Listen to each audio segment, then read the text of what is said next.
accurate local forecast with meteorologist Jackson Chastain starts now.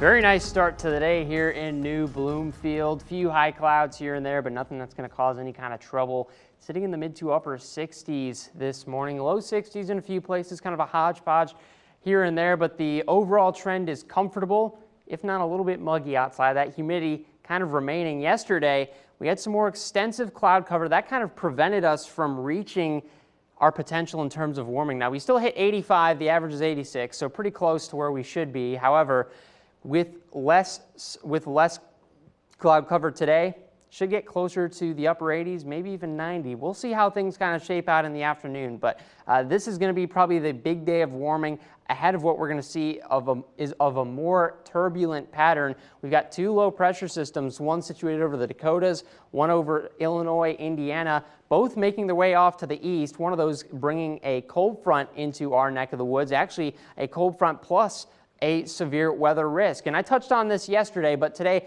the Storm Prediction Center has actually enhanced that risk further to the south. They're looking at this area closer to the Maryland border, and they're basically saying, hey, we think this is an area where we could see some stronger storms than the rest of the risk region. So we'll be paying close attention to that. In terms of your risk, going to be mostly damaging winds, maybe some hail, maybe the stray tornado or two.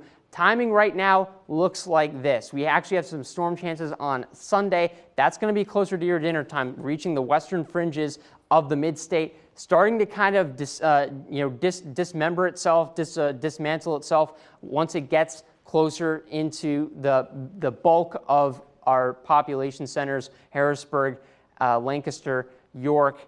After that, it gets a little bit messy here and there in the overnights. I mean, by the time you get to midnight, still seeing some storm activity there. And of course, that question is do we get any rain on Monday morning? Because if we do, that's actually going to play a big factor into what we see later in the day. Because you see, what you need here is you need atmospheric energy, you need sunlight, you need the sun to radiate and warm up the air and give these storms life. And if you have storms in the morning, if you have cloud cover in the morning, you're blocking out the sun, you're eating up all that energy, you're going to see some weaker storms in the afternoon.